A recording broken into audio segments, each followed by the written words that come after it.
आपके सामने ये जूम लाइब्रेरी का एक क्लिप है। जूम लाइब्रेरी आपकी बाकी जो फिजिकल लाइब्रेरीज होती है उसी का एक वर्चुअल कॉन्सेप्ट है। यहाँ पर आप यूपीएससी, स्टेट पीसीएस या फिर किसी दूसरे कॉम्पिटिटिव एग्जाम्स के लिए जो बाकी लोग प्रिपरेशन कर रहे हैं उनके साथ एक नॉन डिस्टर्बिंग एनवायरनमेंट में अपनी पढ़ाई कवर कर सकते हो।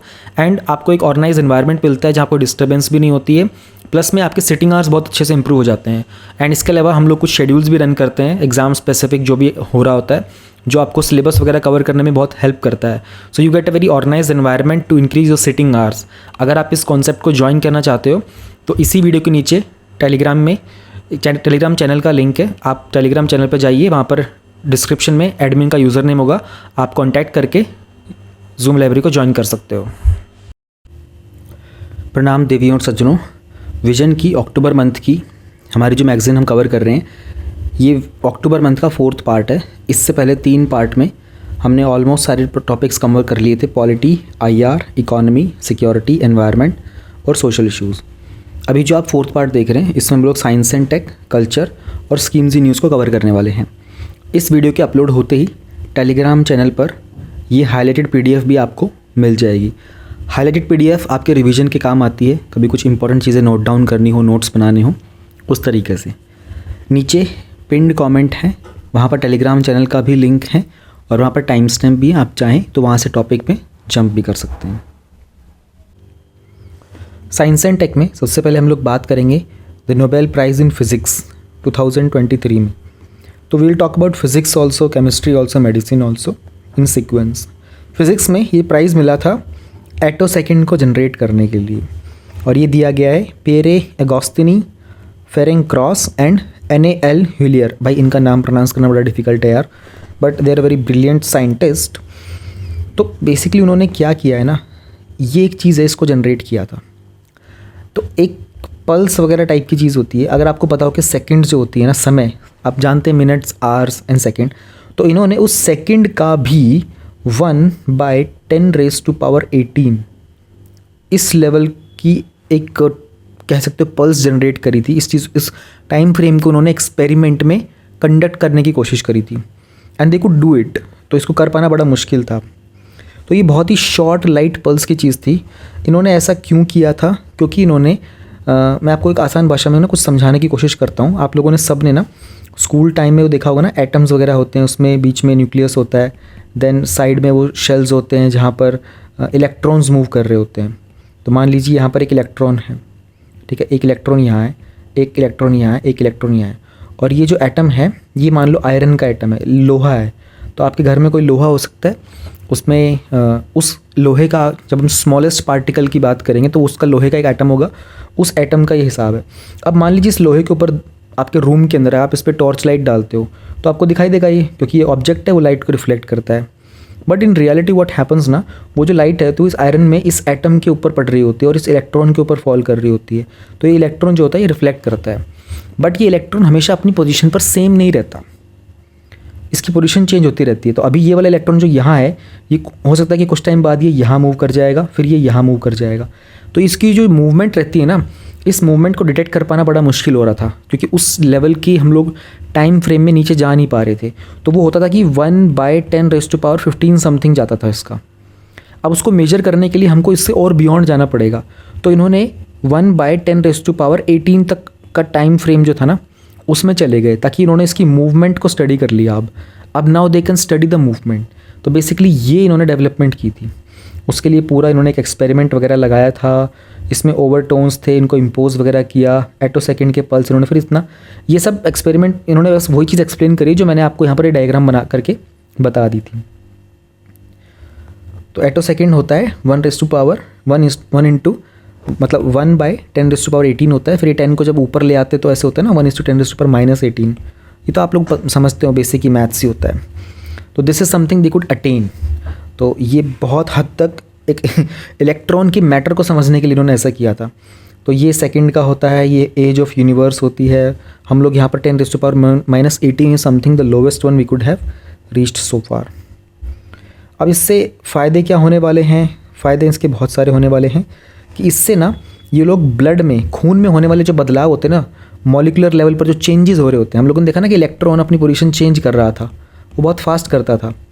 अब क्या करेंगे कि बहुत उससे भी जितना इलेक्ट्रॉन कर पा रहा था ना, हमने उससे भी ज़्यादा कम का टाइम पल्स स्टडी कर लिया है, एक्सपेरिमेंट करके चेक कर लिया, अटेन कर लिया है। अब हम लोग इलेक्ट्रॉनिक डिवाइस को और जल्दी फास्ट बना पाएंगे, टेलीकम्युनिकेशन को, इमेजिंग को बेहतर कर पाएंगे, है ना।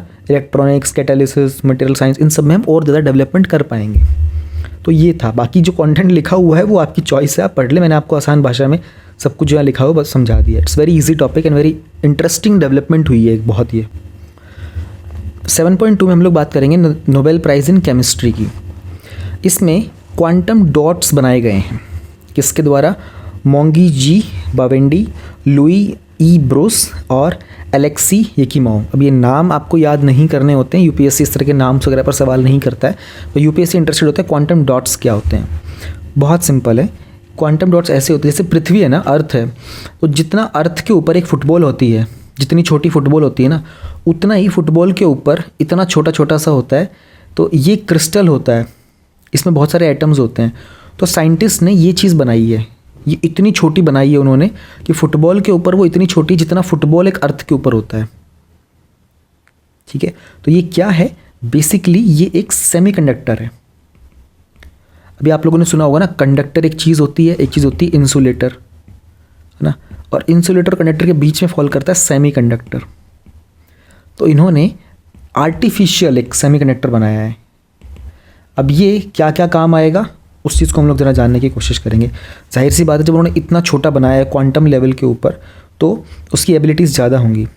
ये जो हमारी बाकी टेलीविज़न की स्क्रीन्स वगैरह होती है ना, QLED, LED वगैरह, उसके बाद ड्रग डिलीवरी, ये बहुत इंपॉर्टेंट है। टारगेटेड ड्रग डिलीवरी का मतलब होता है कि हम लोग इस तरीके से शरीर के अंदर वो दवाई पहुंचाएंगे जिस पर्टिकुलर ऑर्गन पे उसको जाना होता है। कभी कभी बहुत कॉम्प्लेक्स ऑर्गन्स होते हैं, वहाँ जा नहीं पाता है, उन चीज़ों के लिए।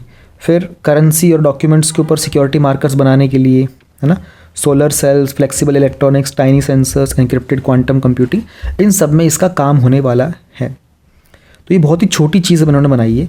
अब इसमें ना एक चीज़ बहुत इंपॉर्टेंट है, क्वांटम कब होता है इफेक्ट? जब पार्टिकल श्रिंक करना स्टार्ट करता है। इस बात को ऐसे समझने की कोशिश करो कि अर्थ के ऊपर हम क्वांटम इम्फेक्ट की बात कर सकते हैं विद रिस्पेक्ट टू फुटबॉल। तो football is a quantum dot on the अर्थ।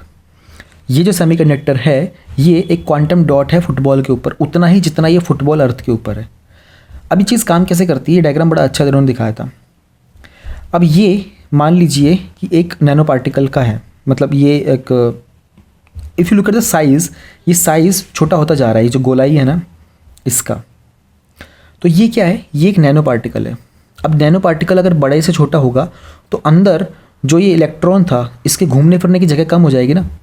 मतलब यहाँ पर इस इलेक्ट्रॉन का साइज़ सेम है पांचों डायग्राम्स में, बट ये जो नैनो पार्टिकल है इसका साइज़ कम होता जा रहा है। तो जितना ज़्यादा ये नैनो पार्टिकल का साइज़ कम होता चला जाएगा उतनी ही ज़्यादा इस इलेक्ट्रॉन के पास इसके अंदर घूमने की जगह कम होती चली जाएगी।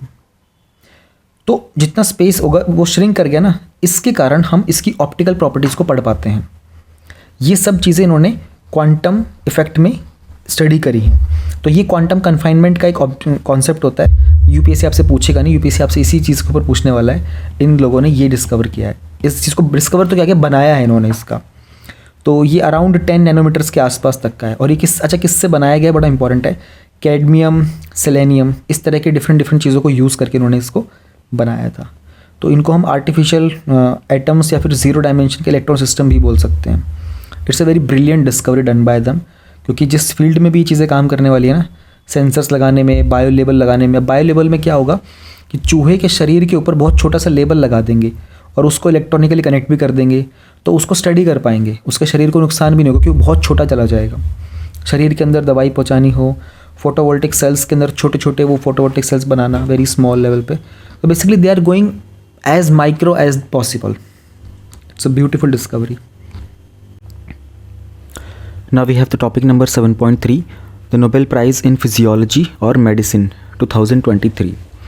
तो ये अवार्ड दिया गया है to the nucleoside based modification, जिसके कारण से mRNA की जो वैक्सीन्स थी वो कोविड-19 के अगेंस्ट काफ़ी इफेक्टिवली काम कर पाई। तो ये दिया गया कैटलिन करिको को और ड्रू वेसमैन को।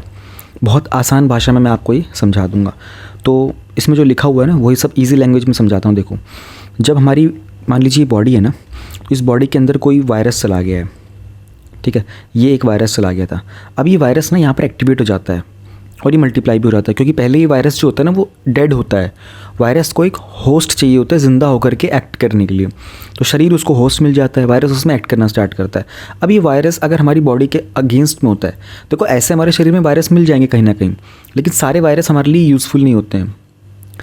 तो क्या होता है ना कि ये वायरस अब बॉडी में आ गया तो उसको ख़त्म करना है। जैसे कोविड-19 का जो वायरस था, इसको ख़त्म करने के लिए हम क्या करते हैं, इसी वायरस का एक स्ट्रेन, बेसिकली इसी वायरस की एक हम कॉपी कह सकते हैं, उस कॉपी को हम किल करते हैं, ठीक है, उसे मार देते हैं, और उस डेड पार्ट को हम लोग अपनी बॉडी के अंदर, मतलब उसमें साइंटिफिक चीज़ें की जाती है, बहुत सारे केमिकल्स मिलाए जाते हैं, सब कुछ किया जाता है, जिसे हम वैक्सीन बोलते हैं। इसी वायरस को हम लोग बॉडी में फिर एंटर करवाते हैं। अब क्या करता है ना, हमारा शरीर का जो इम्यून सिस्टम होता है वो इस डेड वायरस को पढ़ता है। अभी डेड वायरस जो था ना, इसको किल किया गया था प्रॉपर तरीके से, तो वायरस वैसे ज़िंदा था भी नहीं, बट इसको एकदम से एक तो इसको वीक करते हैं, कमज़ोर को बनाते हैं, इसका बहुत कुछ हिस्सा लेते हैं। द मोमेंट ये हमारी बॉडी में जाता है ना, तो हमारा इम्यून सिस्टम बोलता है कि कुछ नया सब्सटेंस आया है जो इतना पावरफुल तो नहीं है कि हमको नुकसान पहुंचाएगा। तो क्या करता है, इम्यून सिस्टम अपने आप को प्रिपेयर करना स्टार्ट करता है, पूरे बॉडी के अंदर इंस्ट्रक्शन देता है कि भाई तैयार हो जाओ, ऐसी कोई चीज़ आ रही है, मैंने उसको स्टडी कर लिया है। और ये वीक पार्ट को स्टडी करता है अब, ठीक है। जब पावरफुल पार्ट आता है तो इम्यून सिस्टम उसके सामने कमज़ोर पड़ जाता है, काम नहीं कर पाता। बट वीक पार्ट को इम्यून सिस्टम, जब इम्यून सिस्टम से कमज़ोर हिस्सा आएगा तो वो क्या करेगा, अपने आप को तैयार कर लेगा उसके हिसाब से, ठीक है। अभी हो क्या रहा था ना, कोविड-19 के टाइम पर ना हम लोग बना रहे थे mRNA टेक्नोलॉजी की वैक्सीन्स, ठीक है। तो क्या करते हैं, देखो ये होता है डीएनए का ट्रांसक्रिप्शन हुआ mRNA में, ट्रांसलोकेट होकर के प्रोटीन बना।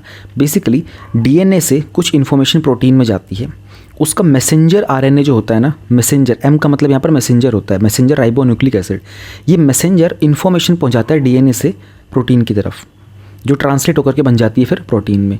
तो यही वो चीज़ होती है जो इम्यून सिस्टम के पास होती है। इम्यून सिस्टम क्रिएट करता है एंटीबॉडीज़ जो इन पर्टिकुलर प्रोटीन से फिर फाइट करती हैं। तो इस तरीके से काम करता है हमारा वैक्सीन का। अब हो क्या रहा था ना प्रॉब्लम, ये जो mRNA वैक्सीन बनाई गई थी ना, ये बनाई थी कि सिंथेटिक, यानी कि आर्टिफिशियल तरीके से बनाई गई थी कोविड के टाइम पर। इसको बॉडी में लेके जाने से तकलीफ़ ये हो रही थी कि वो डिलीवरी प्रॉपरली कर नहीं पा रही थी, इन्फ्लेमेशन हो रहा था बॉडीज़ के अंदर, ठीक है। तो सेल्स में, टिश्यूज़ के अंदर प्रोटीन का प्रोडक्शन प्रॉपरली नहीं हो पा रहा था, यानी कि इम्यून सिस्टम अच्छे से काम नहीं कर पा रहा था। तो अब इन्होंने क्या किया ना, ये जो अपने साइंटिस्ट हैं, इनका नाम है जो कैटलिन कारिको ने और ड्रू वेजमन ने, इन्होंने क्या किया, इन्होंने मैमेलियन सेल्स ले लिए। अब मैमल्स क्या होते हैं वो आप जानते हैं ऑलरेडी। तो इन्होंने मैमेलियन सेल्स के इस्तेमाल से इन्होंने एक हाइपोथेसिस पे गए कि ना जो ऑल्टर्ड बेसिस होते हैं ना इसके अंदर, उसके कारण इन्फ्लेमेशन ख़त्म हो सकता है। तो अब इन्होंने क्या किया कि आरएनए डीएनए वाले में जो बेसिस होते हैं ना, ये AUGC है ना, और इन सब के उनमें कुछ चेंजेस किए फ्रॉम दी मैमेलियन सेल्स। मैं आसान भाषा में समझा रहा हूँ, मैं इन शब्दों में नहीं जा रहा।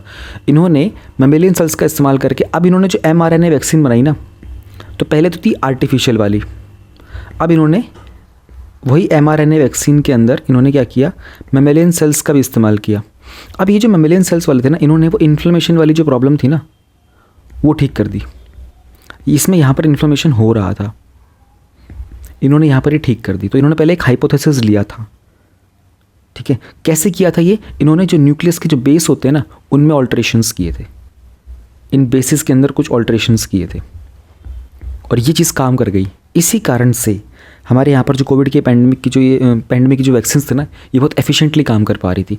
तो हम लोग mRNA की वैक्सीन का क्यों इस्तेमाल करते हैं, क्योंकि वैक्सीन डेवलपमेंट करना बहुत ईजी होता है इसमें, ठीक है। अब क्या कर सकते हैं इसमें, फ्यूचर में कोई और ऐसी चीज़ आएगी तो फाइज़र, बायोटेक, मॉडर्ना वगैरह जो थी, ये सब mRNA वैक्सीन्स थी।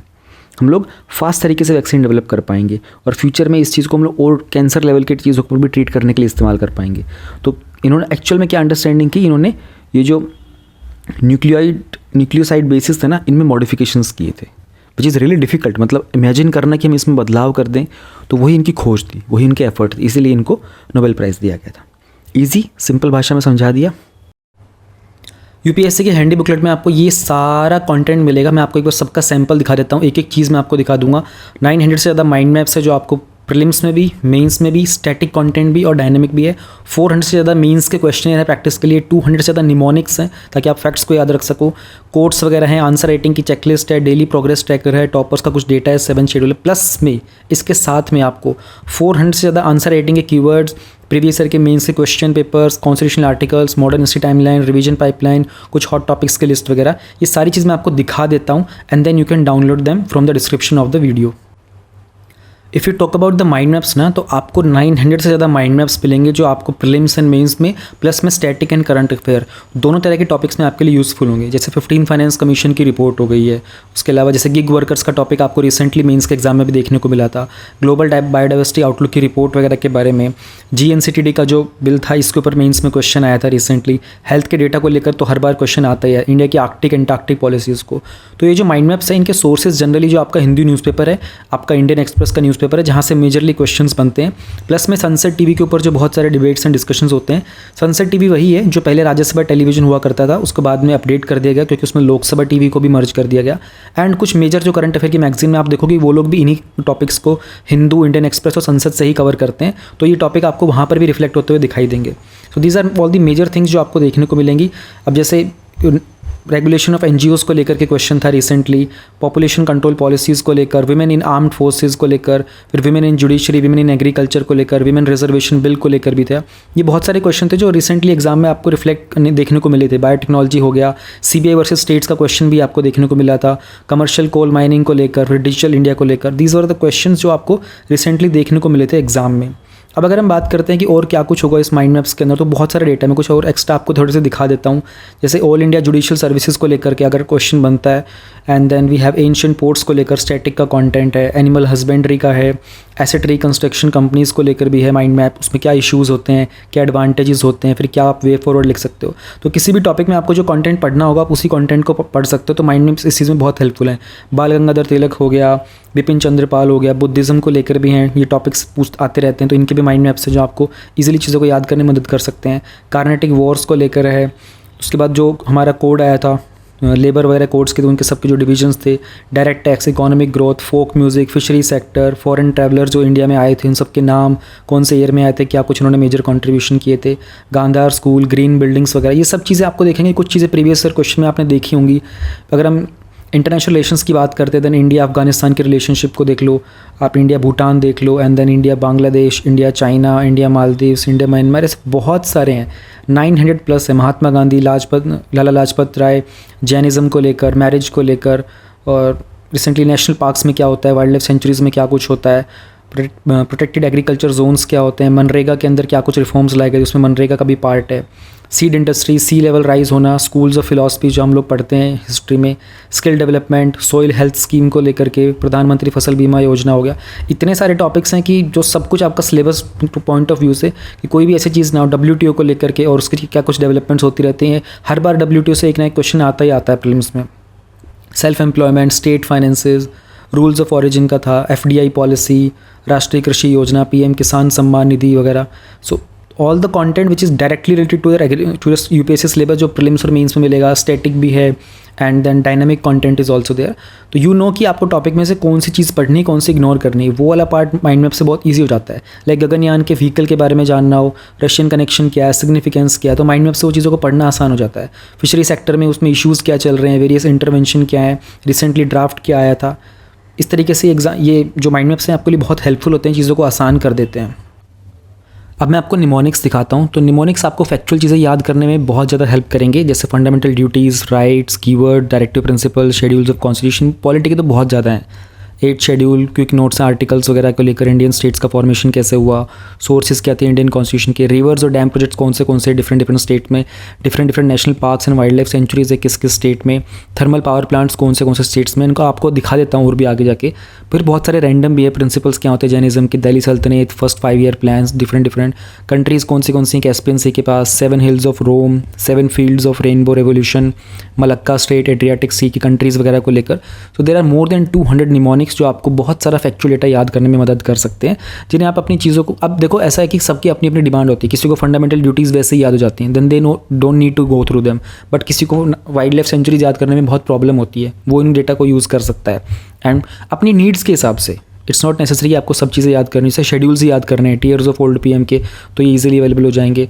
आपको सिटीजनशिप को लेकर के कैसे एक्वायर करना होता है, तो you can use this word brand करके। बहुत सारी चीज़ें अलग अलग हिसाब से 92nd अमेंडमेंट में 8 शेड्यूल में 4 लैंग्वेजेस यूज़ की हुई थी, तो उसमें BDMS आप यूज़ कर सकते हो, BDS डिग्री को यूज़ कर सकते हो। कुछ में तो एक चीज़ के दो आपको निमोनिक्स मिलेंगे, ताकि आपको जो याद करने में आसानी आप वो यूज़ कर सकते हो। तो कंट्री वाइज थे ये बहुत सारे देखोगे। तो रिवर्स और डैम प्रोजेक्ट्स हैं, ओडिशा के अंदर हैं, तो उसका शॉर्टकट है Jalapet is a mechanic in Odisha, Balim who lives in Chile, Maha and Hira speaks Odissi language, तो महानदी और हीराकुंड डैम हो गया। तो रिवर के ऊपर कौन सा डैम है उसके हिसाब से भी देयर आर मोर देन 200 जो आपको एग्जाम में बहुत यूज़फुल रहेंगे। आंसर राइटिंग करते टाइम बहुत सारे जेन्युइन जो कीवर्ड्स होते हैं ना, जैसे कि आप एक 5 pronged अप्रोच यूज़ करोगे, तो आप you can mention unilateral, bilateral, सब रीजनल, इस तरीके से। Then there are certain things like आप 5F मेंशन करना चाहते हो कहीं पर, तो food, feed, fibre, fuel and fine chemicals. उसी तरीके से आप और भी चीज़ें देखोगे, 4D करना हो, discuss, debate, decide, disruption, from top down to bottom आप, जैसे नीति आयोग में ये चीज़ यूज़ करते हैं। 3S में स्किल, स्केल, स्पीड, ऐसे मोर देन 400 हैं जो डिफरेंट आप GS 1, 2, 3, 4 अपने ऑप्शनल में, एसेज में आप इस तरह के कीवर्ड यूज़ कर सकते हो, जैसे कि साफ नीयत, सही विकास और life cycle based approach, terrorism and talks can not go together, double edge sword, और 3Ps में जो suitable product, transparent process, committed people, ये एथिक्स में यूज़ हो सकता है। 5Is में irrigation, investment, infrastructure, insurance, intensification और wishful thinking, corruption is equal to monopoly plus description minus accountability. 3F मतलब फंड, फंक्शन, ये सब करंट अफेयर में भी बहुत कवर होते हैं, तो वहाँ से सब कलेक्ट किए हुए हैं डिफरेंट टॉपर्स के आंसर की कॉपीज़ में से, and then you can use them in your answer writing. Answer writing की अपनी खुद की चेकलिस्ट भी आप यूज़ कर सकते हो। आप इसको जस्ट गेट प्रिंटेड और फिर आप अपनी प्रेजेंटेशन खुद को टिक कर सकते हो कि ठीक है, you have done this part, you have done this part, आपकी हैंड राइटिंग एलिजिबल थी, आपके फैक्ट्स वगैरह थे। इवन आप अपनी ये शीट को प्रिंट करके अपने फ्रेंड को दे सकते हो आपस में, and then your friend can answer it to you कि ठीक है, ये वाली चीज़ तुमने ठीक की थी, और एक दूसरे के आप चेक कर सकते हो। उसी तरीके से क्वेश्चन है बहुत सारे मेंस के क्वेश्चन को प्रैक्टिस करने के लिए, तो कुछ उसमें टर्मिनोलॉजीज़ हैं। तो GS 1, 2, 3, 4 को ऐसे अराउंड 400 से ज़्यादा क्वेश्चन है जो आप प्रैक्टिस कर सकते हो। एग्जैक्टली सेम जो प्रीवियस ईयर क्वेश्चन हैं उन्हीं के थीम्स के ऊपर बेस्ड हैं ये, और इट्स जस्ट वेरी इंपॉर्टेंट कि आप इनको वर्बली डिस्कस कर सकते हो, और exactly same theme, same question और सेम क्वेश्चन के कीवर्ड्स भी होते हैं यहाँ पर use. Then we have this daily progress tracker. Daily progress tracker बड़ी गजब की चीज़ है। ये जिन लोगों को अपनी परफॉर्मेंस ट्रैक करने में दिक्कत होती है ना, प्रायोरिटाइज करने में क्या करना चाहिए क्या नहीं करना चाहिए, तो ये जब आप डाउनलोड करोगे ना, उसमें आपको पूरा हाउ टू का वीडियो होगा, उसमें आपको एक्जैक्टली दिखाया होगा मैंने कि आपको यहाँ टास्क में क्या एंटर करना। ये मैंने थोड़ा स्क्रीनशॉट लिया था, तो आई थिंक इसकी क्वालिटी थोड़ी सी आपको डिग्रेडेड दिख रही होगी। इसमें होता क्या है ना, यहाँ पर अपना आप टास्क मेंशन करते हो, उस टास्क में आपको क्या करना है वो आप यहाँ मेंशन करते हो, उसका एक टारगेट रखते हो, उसमें आप खुद को मार्क्स देते हो, तो आपकी परसेंटेज आपको डेली पता चलती है, आपको 5 दिन का अपना एवरेज पता चलता है, एंड आपका एक ग्राफ प्रिपेयर होता रहता है यहाँ पर। जैसे कि ये रहा आपके सामने, अब आपने पॉलिटी का कोई काम करना था, आपको चैप्टर 5 करना है 2 घंटे में, टोटल आपको 10 मार्क्स थे, आपने खुद को पूरा कर लिया तो 10 मार्क्स दे दिए। तो आपकी फर्स्ट डे के आपने सारे काम कैसे कैसे किए, कोई काम आपने कम किया तो आपने खुद को 7.5 दिए, कोई काम आपने किया ही नहीं तो आपने 0 छोड़ दिया। तो अकॉर्डिंगली आपकी डेली परसेंटेज आपको पता चलती रहेगी। फिर आपको अपने 5 दिन की एवरेज मिल जाएगी कि आपका 5 दिन का 71% था। इस तरीके से अगर आप डेली का देखोगे 5 दिन का आपका 85% से अगर ऊपर जाएगा ना, तो आपकी प्रिपरेशन सही चल रही है। तो ऐसा ही आपको ग्राफ मिलता रहेगा। अच्छा ठीक है, डे 1 मेरा ठीक था, डे 2 में नीचे आ गया, देन डे 4 में थोड़ा मैंने इंप्रूव किया, डे 5 में मैंने बहुत इंप्रूव किया। ये ट्रैक करने में बहुत हेल्प करता है। जब आप डाउनलोड करोगे ना ये, तो आपको इसकी एक्सेल फाइल भी मिलेगी और आपको इसमें हाउ टू की वीडियो मिलेगी 5-7 मिनट्स की। उसमें मैंने एक्जैक्टली बता रखा है कहाँ पे क्या टाइप करके आप इसको ईजिली यूज़ कर सकते हो। सेम से पैटर्न के ऊपर अपना एक रिपीटेशन का पाइपलाइन भी होता है। आप उसमें चीज़ें सोने से पहले आपको क्या करना है, सोते से बाद में आपको क्या रिपीट करना है, ताकि आप भूलो ना। देयर आर मैनी थिंग्स जो आपको एक दिन करनी होती है, दूसरे दिन करनी होती है, सुबह शाम। तो ये भी मैंने एक्जैक्टली हाउ टू वीडियो दिखा रखी है। यहाँ पे बहुत ज़्यादा एक्सप्लेन करूँगा तो टाइम लग जाएगा। यहाँ पे एक सैम्पल सा दिखा रखा है कि ऐसा कुछ आपको मिलेगा। फिर हाउ टू वीडियो से आप इसको एडिट करके अपना टॉपिक सेटअप कर सकते हो। कॉन्स्टिट्यूशनल आर्टिकल्स हैं, बहुत जगह यूज़ करने होते हैं। GS2 में तो पूरा का पूरा ही यूज़ करना होता है आपको। तो इनको याद करने के लिए आसान से एक फ्री में एक PDF है साथ में, आप बहुत इजीली इसमें सर्च कर सकते हो and you can simply use them. Same तरीके से मॉडर्न हिस्ट्री की टाइमलाइन भी 1800 से नाना फडणवीस की डेथ से लेकर के ये चीज़ें बहुत हेल्पफुल रहती हैं, इवन प्रीलिम्स में, मेंस में याद करने के लिए, फैक्चुअल डेटा मेंशन करने के लिए। प्रीवियस ईयर के मेंस के अगर आप क्वेश्चन देखोगे तो दोनों तरीके से हैं। ये टाइप वाइज हैं, लाइक पहले हिस्ट्री में आर्ट एंड कल्चर के, एंशिएंट के अलग से, और सेम ही आपको आगे मिल जाएंगे। ये 1999 से हैं, तो ये पूरा का पूरा पेपर वाइज है। तो दोनों टाइप के आपको मिल जाएंगे, फिर वो आपकी चॉइस है आप कैसे यूज़ करना चाहते हो। देन वी हैव कोट्स वगैरह। अब जो कोट्स है ना, उनमें दो चीज़ देखेंगे, एक तो टाइप वाइज हैं, लाइक एजुकेशन के सारे कोट्स हैं, ठीक है, और फिर है ऑथर वाइज, बेसिकली जो लीडर्स वगैरह थे उनके नाम के, लाइक गांधी जी के सारी कोट्स यहाँ पर हैं, अंबेडकर जी की हैं, अरिस्टोटल वगैरह की हैं। इसमें मैंने डिफरेंट क्या किया है, I have tried to put in bringing the smallest quotes. जैसे कि अगर आप ऑफ्रा विनफ्री की देखोगे तो turn your wounds into wisdom, ये बहुत जगह आप यूज़ कर सकते हो, इवन GS 1 2 3 4 ऐसे में ऑप्शन में कहीं यूज़ कर सकते हो। मैंने कोशिश ये की कि सबसे छोटी वाली जो कोट्स हो सकती है ना, मैक्सिमम पॉसिबल, उनको पुटअप करने की, क्योंकि उनको याद करना ईजी होता है। लंबे लंबे कोट्स को ना याद करने में बहुत दिक्कत होती है। देन टॉपर्स का कुछ डेटा है जो आपको बहुत अच्छे से आप इनको ट्रैक कर सकते हो कि यार किस टॉपर के कितने मार्क्स वगैरह कहाँ कहाँ आ रहे थे, तो आपको एग्जैक्टली परफॉर्म कहाँ करना है। तो 2014 से 2021 तक के टॉपर्स का कुछ डेटा है, यू कैन चेक देम कि यार किस टॉपर की परफॉर्मेंस कितनी ऊपर थी, तो किस सब्जेक्ट में मुझे कौन से टॉपर का कौन से नोट्स पढ़ने चाहिए, वो सब आपको मिल जाते हैं। बट आपको थोड़ा डेटा चाहिए होता है, एंड अलॉन्ग विद दिस आपको ये भी पता होना चाहिए कि कौन से ईयर में कितने लोगों ने कितना परफॉर्म किया, कितने सिलेक्शन रेट चल रहा है, उसके अलावा कौन सा एजुकेशन बैकग्राउंड के लोग हैं जिनके सिलेक्शन ज़्यादा हो रहे होते हैं, किस तरह के एग्ज़ाम में कितना एंट्रेंस आ रहा होता है, कौन से ऑप्शनल में सक्सेस रेट कितना चल रहा है। तो ये सब डेटा यहाँ पर है, आप इनको यूज़ कर सकते हो अपनी प्रिपरेशन में, अपनी चीज़ों को प्लान करने के लिए। तो ये आपको एडवांटेज मिलता है। और भी ऐसी 4-5 और फाइल्स हैं, अभी सैम्पल है थोड़ा, तो मैंने कम चीज़ें आपको दिखाई हैं, और भी बहुत कुछ आपको साथ में मिलता है। अब बात करते हैं कंटेंट को डाउनलोड करने की, कुछ डिस्काउंट की, कुछ अपडेट्स की और कुछ वैलिडिटी की। तो जो आप वीडियो देख रहे हो, इसी वीडियो के डिस्क्रिप्शन में डाउनलोड का लिंक है, जब आप उस पर क्लिक करोगे तो सामने जो पेज है ये खुल जाएगा। अब इसमें डिफरेंट चीज़ें हैं। सबसे पहले जो रेड में है ये तो ओवरऑल है, यानी कि जो भी मैंने आपको कंटेंट दिखाया था प्लस में जो एडिशनल फ्री कंटेंट था वो भी आपको साथ मिलेगा। तो ये रेड वाले में ये पूरा का पूरा पैकेज एक साथ है। बट किसी को अगर पूरा पैकेज ना लेना हो, किसी को कुछ सेपरेट चीज़ें लेनी हो, जैसे सिर्फ निमोनिक्स या सिर्फ माइंड मैप या फिर सिर्फ प्रीवियस ईयर पेपर्स टाइप करके, तो वो अलग अलग जो लिंक्स हैं यहाँ से उनको डाउनलोड कर सकते हैं।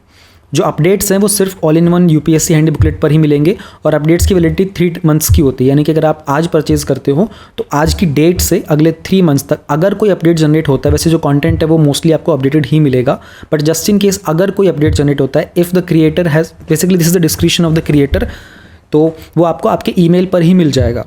जब आप ये PDF डाउनलोड करोगे ना, तो ये आपको आपके ईमेल पर ही डिलीवर होगा सारा कंटेंट। और आप चाहो तो ये जो कोड है UPSC 50 का, ये यूज़ कर सकते हो। ये सिर्फ आपको UPSC हैंडी बुकलेट पर अवेलेबल होगा, तो आपका जो प्राइस है वो ऑलमोस्ट 50% तक रिड्यूस हो जाएगा। अगर आप चाहो तो दूसरी चीज़ें भी डाउनलोड कर सकते हो। जब आप परचेज़ कर लोगे तो आपको अपने ईमेल पर जाना है, वहाँ आपको सर्च करना है इंस्टामोजो सर्च करते ही आपको 2 ईमेल्स मिलेंगे। एक पे आपका PDF का बिल होगा और दूसरे में आपकी ये जो इंडेक्स PDF होगी जिसमें आपका ये कंटेंट होगा।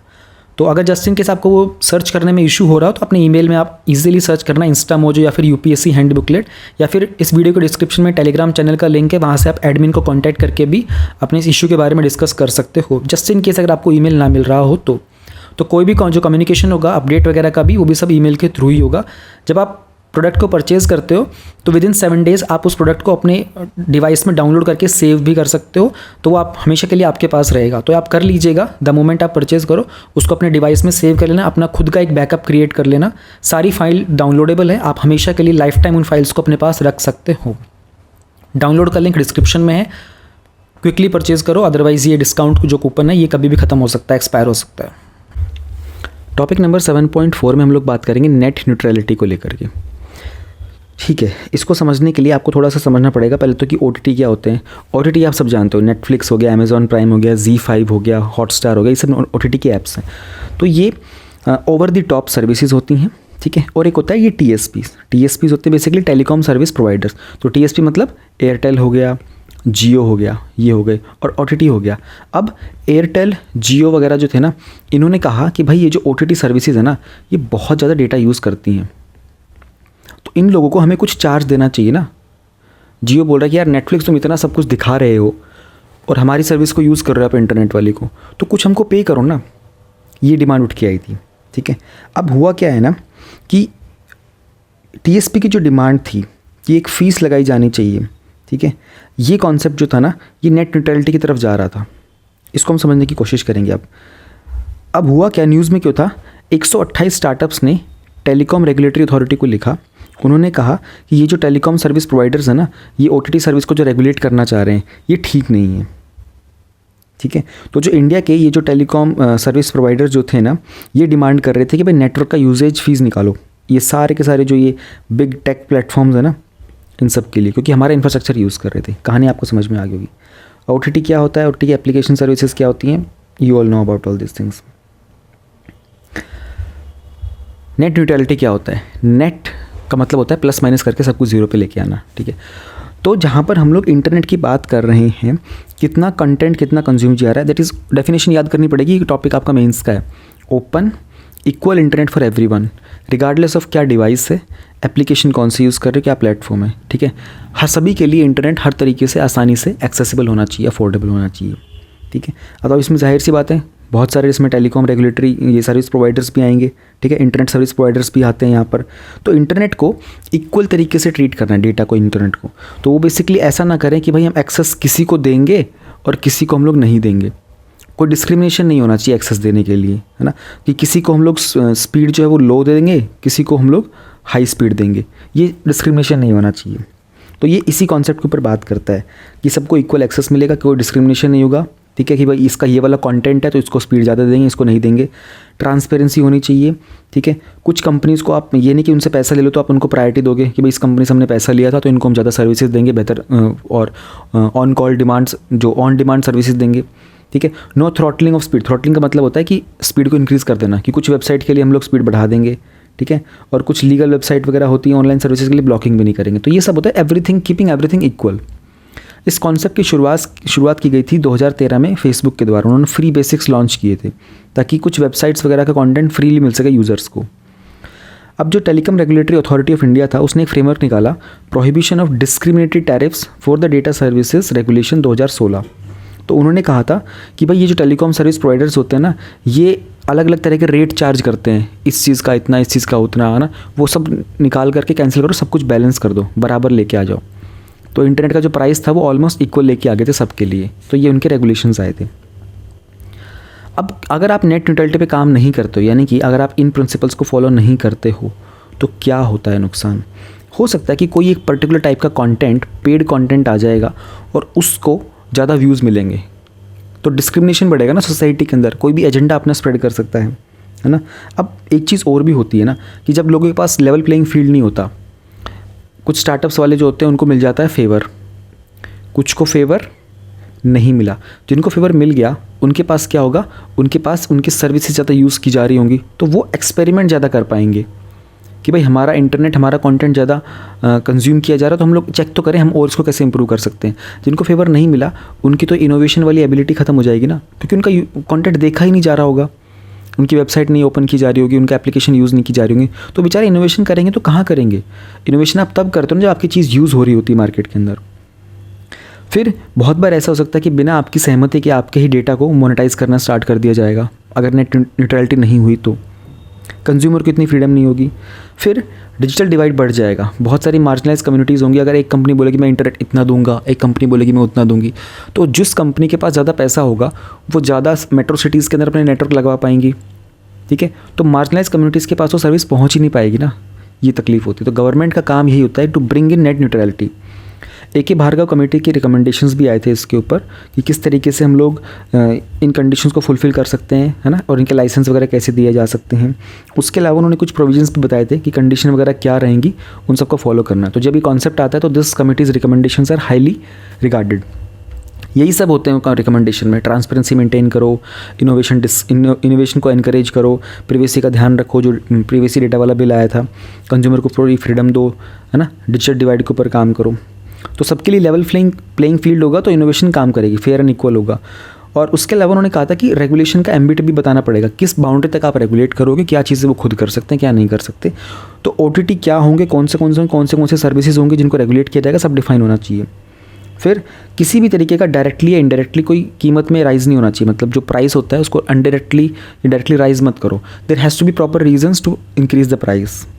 उसके अलावा हर एक का जो टेलीकॉम सर्विस प्रोवाइडर्स होते हैं इनके बिहेवियर को मॉनिटर करना, चेक करना कि हमारे सारे नियमों कानूनों का पालन कर रहे हैं नहीं कर रहे हैं। तो अच्छा कॉन्सेप्ट है, पहले भी आ चुका है, सिंपल है, सबको समझ में आता है as long as you understand the definition of this. इस तरह के टॉपिक्स के अंदर ना ये जो न्यूज़ में रहता है मेंशन करते ना कि भाई इतने स्टार्टअप्स ने डिमांड की थी ट्राई के साथ कि जो TSPs हैं ये इन चीज़ों को रेगुलेट ना करें OTTs को। तो ये एग्जांपल भी आपको न्यूज़ में अगर आप लिख देते हो ना मेंस के आंसर राइटिंग में, तो आपको थोड़ी एक एक्स्ट्रा एज मिल जाती है अपने दूसरे कॉम्पिटिटर के मुकाबले। 7.5 unlocking India's space tech potential. तो ISPA Indian space association, NASSCOM, Deloitte India, इन्होंने रिसेंटली एक कनक्लेव हुआ था, उस कनक्लेव में एक रिपोर्ट प्रेजेंट की थी। तो रिपोर्ट का नाम था exploring opportunities for India's downstream space tech. तो विल ट्राई टू अंडरस्टैंड ये डाउनस्ट्रीम सेगमेंट क्या होता है, इंडियन स्पेस एसोसिएशन क्या होता है, एंड देन इस पूरे टॉपिक को समझेंगे कि भारत के लिए क्या क्या पॉसिबिलिटीज़ हैं। तो शुरुआत यहीं से करते हैं। 2021 में एक इंडियन स्पेस एसोसिएशन बनाया गया था, जो कि अपने आप में एक इंडस्ट्री बॉडी है, जिसके फाउंडिंग मेंबर थे L&T, Nelco, OneWeb, Bharti Airtel. तो आपने इन कंपनीज़ के नाम सुने होंगे, ये भारत की बहुत पॉपुलर कंपनीज़ हैं। तो basically Indian space association government, यानी कि हम कह सकते हैं कि पब्लिक और प्राइवेट, इन दोनों इंडस्ट्रीज़ के बीच में एक ब्रिज का काम करने वाला है। किस चीज़ के लिए? To bring stability for the Indian space exploration.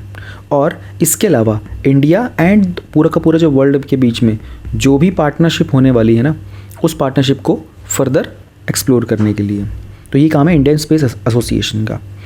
अब एक चीज़ समझ लेते हैं, एक होता है अपस्ट्रीम सेगमेंट, एक होता है डाउनस्ट्रीम सेगमेंट, और फिर एक चीज़ आती है उसको बोलते हैं ऑक्सिलरी सेगमेंट। बहुत आसान है समझना। देखो, अपस्ट्रीम की मतलब कि हम लोग कहने की कोशिश कर रहे हैं कि जो भी हमारे स्पेस के एसेट्स होते हैं ना, उनको डेवलप करना, टेस्ट करना, लॉन्च करना, उसके ऑपरेशन और मॉनिटरिंग करना, ठीक है, जैसे स्पेस टूरिज़्म, स्पेस माइनिंग। जो डाउनस्ट्रीम सेगमेंट होता है ना, उसका मतलब होता है स्ट्रेटेजिक रिक्वायरमेंट्स के हिसाब से। जैसे अर्थ का ऑब्जर्वेशन हो गया, मान लो कोई सैटेलाइट लगी हुई है, और जो मूवी आई थी, जैसे आप लोगों ने परमाणु मूवी अगर देखी होगी, तो परमाणु मूवी में सैटेलाइट से दिखाते किस तरीके से उस एरिया को ऑब्जर्व किया जा रहा था। फिर आता है एक ऑक्सिलरी स्टेटमेंट। यहाँ पर हम लोग बात करते हैं स्पेस इंश्योरेंस, लोगों के प्रति जागरूकता, एजुकेशन एंड ट्रेनिंग की। तो इस टॉपिक में जो रिपोर्ट प्रेजेंट की गई थी ना, उसमें देखा गया था कि भारत के स्पेस कॉन्सेप्ट में हम लोग डाउनस्ट्रीम सेगमेंट, यानी कि अर्थ ऑब्जर्वेशन जैसी चीज़ों के ऊपर ऐसी सर्विसेज और डिवाइसेस जो सैटेलाइट्स के ऊपर रिलाई करती हैं, उसमें बिजनेस वैल्यू हम लोग कैसे क्रिएट कर सकते हैं। तो उसको समझने के लिए हमें ये जाना पड़ेगा कि भारत की जो स्पेस इकॉनमी है वो $8.4 बिलियन की है। पूरे वर्ल्ड के अंदर जो भी हमारा कंट्रीब्यूशन है वो अभी 2% है, बट हम चाह रहे हैं कि हम लोग इसको 10% तक लेके जाएं। और हमारे भारत का जो GDP है उसका 0.25% हम लोग यहाँ पर इस इकॉनमी की वैल्यू को जनरेट कर, basically we consider this much of the value. 190 registered space startups हैं। ये जो नंबर्स होते हैं ना, इसमें क्या होगा कि अभी आप लोगों को देखना पड़ेगा, जब whenever you write the mains exam next, it will be in 2024, उस टाइम पर आपको क्या लिखना होगा, देयर विल बी 200+ स्टार्टअप्स। तो you don't need to put up the exact count, आप हमेशा लिख सकते हो एक अप्रॉक्स नंबर कि in India as of 2024 beginning something, क्योंकि आप नेक्स्ट ईयर जब भी मेंस लिखेंगे, there are around 200 startups in the Indian space era. Bharat की स्पेस जर्नी की अगर बात करते हैं तो ये बहुत पॉपुलर था। 1962 में आया था INCOSPAR, that is Indian National Committee for Space Research. 1969 में आया था हमारा ISRO, we all know about ISRO, Indian Space Research Organisation. और 1972 में आया था हमारा डिपार्टमेंट ऑफ स्पेस। अब ये जो 3 ऑर्गेनाइजेशंस थी ना, इनके कॉन्टिन्यूड कंट्रीब्यूशन के बाद भारत की जो स्पेस जर्नी थी ना, उसको बूस्ट मिल गया था। सो फार हमने ये देखा था कि गवर्नमेंट एकमात्र इसमें प्लेयर रही थी, बट आप लोगों ने ये भी देखा होगा कि 2020 के अंदर एक कॉन्सेप्ट आया था आत्मनिर्भर भारत का। आत्मनिर्भर भारत के बाद हमारी एंट्री हुई थी बड़े लेवल पर प्राइवेट सेक्टर की। तो अब ये एकमात्र गवर्नमेंट का सेक्टर नहीं रह गया, क्योंकि गवर्नमेंट चाहती है कि इस फील्ड के अंदर स्ट्रेटेजिक और इकोनॉमिक सिग्निफिकेंस होनी चाहिए। फिर हम लोगों ने ये भी देखा था कि अभी तक हम लोग बहुत सारा काम अपस्ट्रीम पर कर रहे थे, सैटेलाइट को मैन्युफैक्चर करना, लॉन्च करना। अब जो हमारी नई पॉलिसी आई ना, उसमें हम लोग बात करें डाउनस्ट्रीम सेगमेंट की भी। समझा दिया मैंने आपको अपस्ट्रीम क्या होता है, डाउनस्ट्रीम क्या होता है। अब डाउनस्ट्रीम के अंदर हमारे क्या क्या फ़ायदे होने वाले, देखो, अगर हम लोग अर्थ ऑब्जर्वेशन पे काम करेंगे सैटेलाइट वगैरह के थ्रू, एग्रीकल्चर, तो अभी एप्लीकेशंस है सारी, एग्रीकल्चर, क्रॉप आइडेंटिफिकेशन, सॉइल को मैप करना, वेदर मॉनिटर करना, urban planning, heat island prediction, monitoring, है ना, post disaster management, fish detection, forecast, fishing zones, ये बहुत सारी चीज़ें ऐसे आने वाली जो हमारे डाउनस्ट्रीम सेगमेंट का पार्ट बनेंगी। एंड इसके अलावा भी ब्रॉडकास्टिंग, इंटरनेट कनेक्टिविटी, है ना, रिमोट एरियाज़ में बैंक ब्रांच को जोड़ना, health, education, governance, tourism, payment, trade, है ना, drone, navigation, toll collection, Railways, commercial aviation, airport operation, ये सब चीज़ें होने वाली हैं। Integrated command control centre, strategic surveillance, asset, marine, ये सब, दीज आर ऑल एप्लीकेशंस। इस सेक्टर को अब इंडिया एक्सप्लोर करना चाहता है लार्ज स्केल के ऊपर। प्रॉब्लम क्या आने वाली है ना, प्रॉब्लम सबसे बड़ी यही आने वाली है कि कॉन्सेप्ट बहुत ज़्यादा हाईली कॉम्पिटिटिव होता जा रहा है और ये बहुत एक्सपेंसिव है। तो सबको अपना अपना नीश यानी कि अपनी एक्सपर्टीज़ और अपनी स्ट्रॉन्ग होल्ड आइडेंटिफाई करनी पड़ेगी। पैसा चाहिए, ठीक है, मेजरली जो इंडस्ट्रीज़ की फंडिंग होती है वो अपस्ट्रीम में चली जाती है, तो डाउन स्ट्रीम के लिए हमको पैसा लाना पड़ेगा।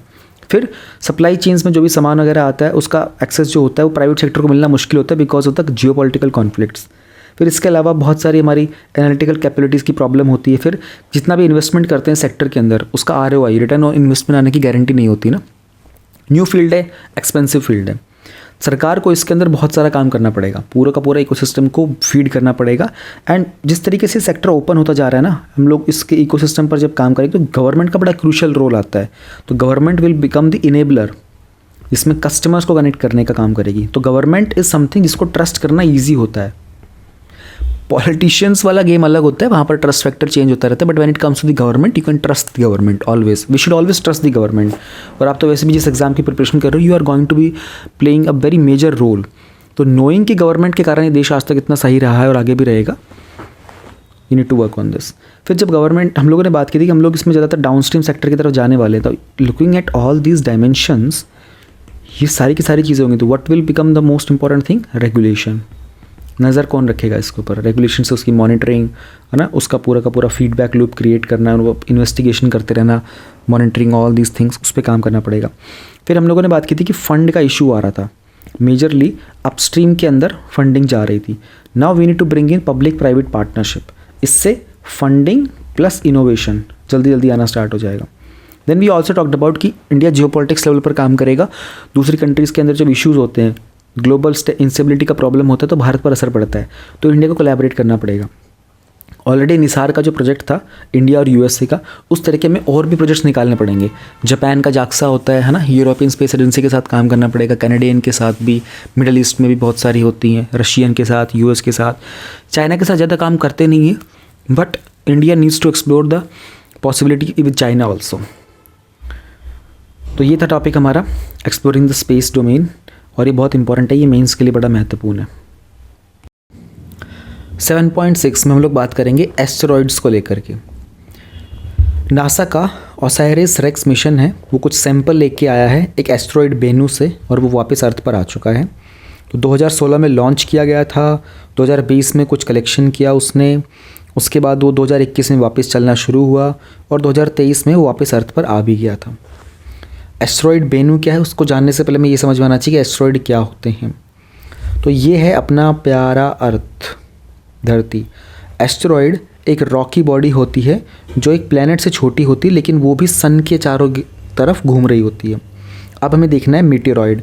मीटेरॉइड भी एक रॉकी चीज़ ही होती है जो कि एस्टेरॉइड का एक टुकड़ा होता है, ठीक है। अब ये जो मीटेरॉइड होता है, जब ये इस तरह से मूव करता है, ठीक है, तो icy body that releases gases as it orbits around the सन।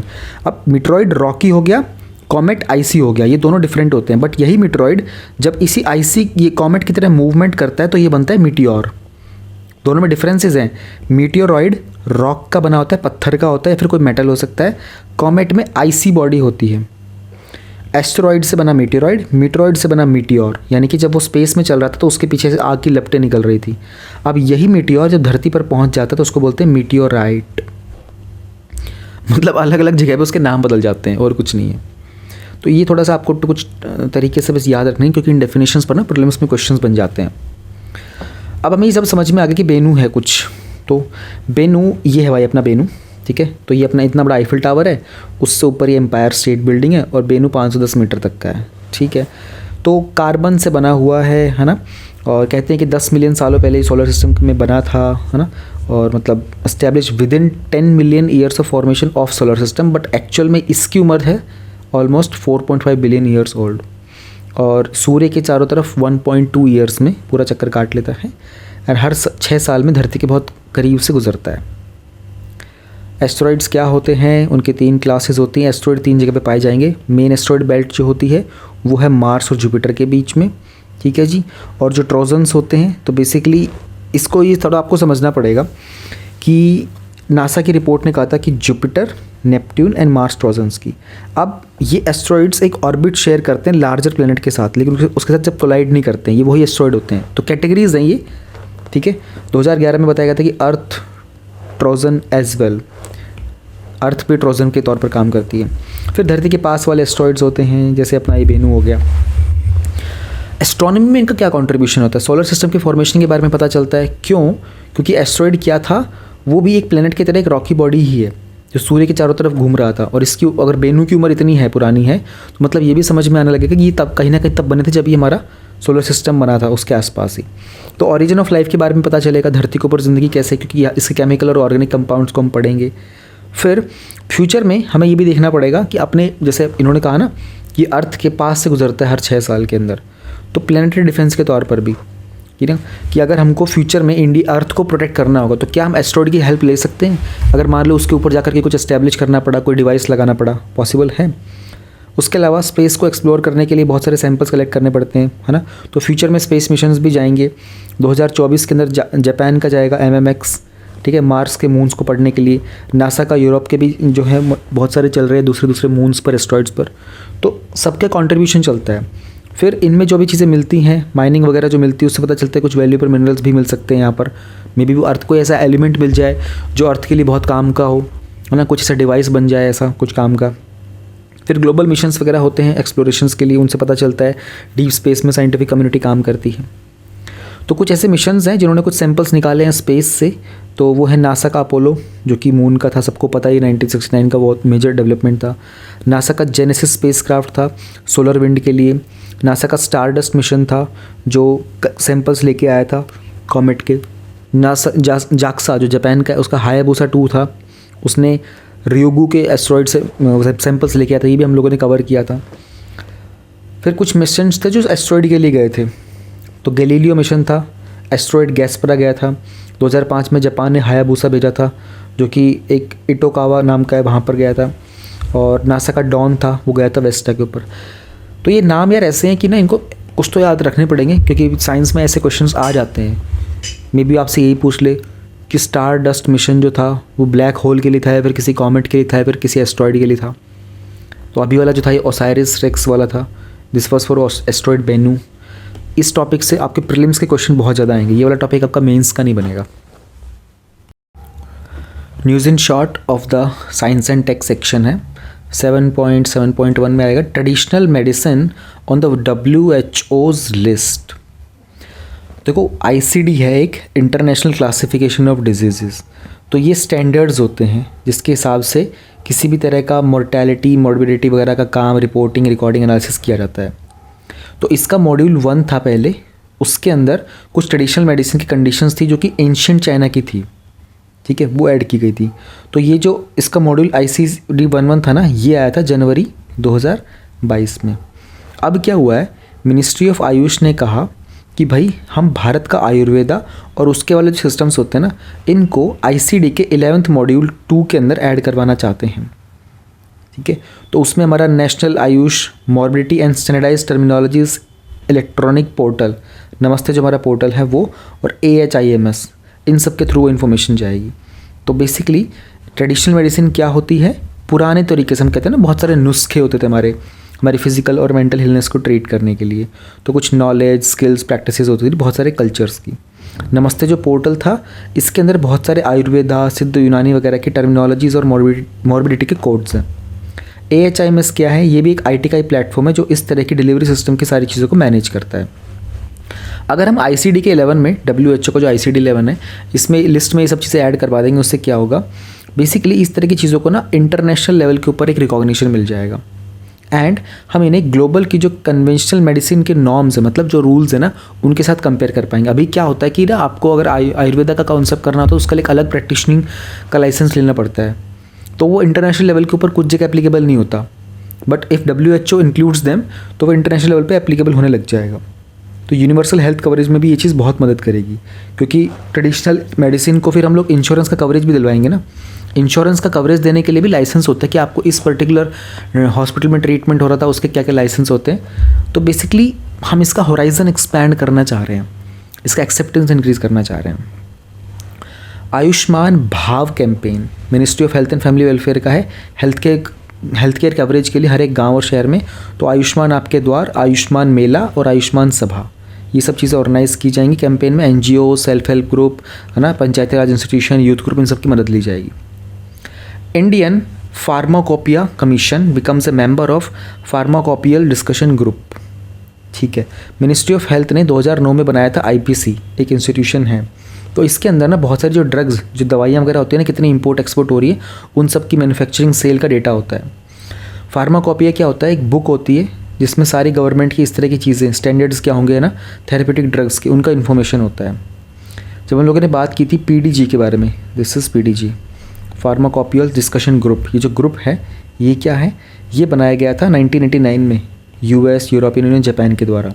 ठीक है, तो इसमें जो भी स्टैंडर्ड्स होते हैं ना हर एक कंट्री के, उन सबको मैनेज किया रहता है। तो इंडिया जब इसको ज्वाइन कर लेगा तो भारत के द्वारा जो भी कॉन्सेप्ट होता है ना, ये सारे के सारे ड्रग्स वगैरह का, उसको इंटरनेशनल रिकॉग्निशन मिलेगी, है ना। हमारे प्रोडक्ट्स ग्लोबल मार्केट में जाएंगे और overall world wide health coverage को इम्प्रूव करेंगे हम।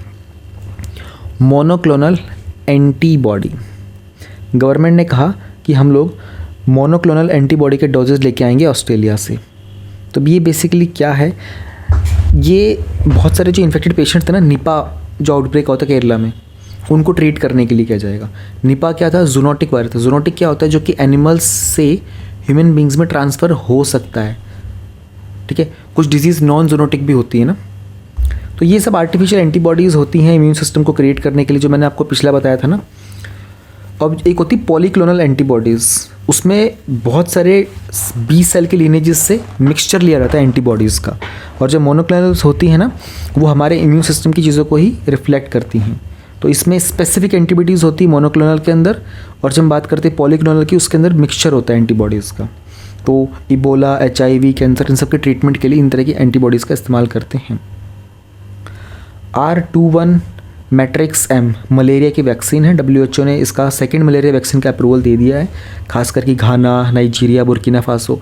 तो इन रीजन्स के अंदर ना मलेरिया बहुत प्रोमिनेंट होता है। देखो ऐसे क्वेश्चंस आ जाते हैं प्रीलिम्स के अंदर कि मलेरिया इन देशों में ज़्यादा पाया जाता है, इस टाइप का। तो you need to remember them. Malaria होता कैसे है, पैरासाइट से होता है। ये जो पैरासाइट होता है ये कैसे होता है, एक मॉस्किटो, मतलब फीमेल एनोफिलीज मॉस्किटो होती है, वो इसको कैरी करती है ह्यूमन बॉडीज़ तक। तो female anopheles mosquito becomes the vector and this is the real cause of malaria. Food packaging के ऊपर 2018 का FSSAI का एक रेगुलेशन था। उन्होंने कहा था कि न्यूज़पेपर से कोई फूड रैपिंग नहीं की जाएगी। न्यूज़पेपर में बहुत सारे बैक्टीरिया, वायरस होते हैं, उसकी जो प्रिंटिंग इंक होती है उससे कैंसर वगैरह भी हो सकता है, क्योंकि उसके अंदर लेड होता है ना, और नेप्थेलमाइंस के एरोमेटिक हाइड्रोकार्बन्स होते हैं, ये सब चीज़ें होती हैं। और एक AHR नाम की चीज़ भी होती है, एक प्रोटीन होता है जिसके कारण टॉक्सिसिटी मतलब कि it makes it poisonous, harmful बना देता है उसको, काफ़ी मैलेफिक बना देता है। तो ये ऐसे नाम आ जाते हैं कभी कभी, AHR क्या होता है। ठीक है, आपको पता होना चाहिए कि न्यूज़। अच्छा, बचपन में भाई ये हमने कभी कभी करे थे, मुझे याद है। ये उस टाइम पे हमारे बचपन में, तो यार मतलब आप लोगों के मेरा बचपन सेम ही है, तो उस टाइम पे फॉइल सिस्टम इतना ज़्यादा प्रोमिनेंट नहीं हुआ था, वो डेवलप हो रहा था।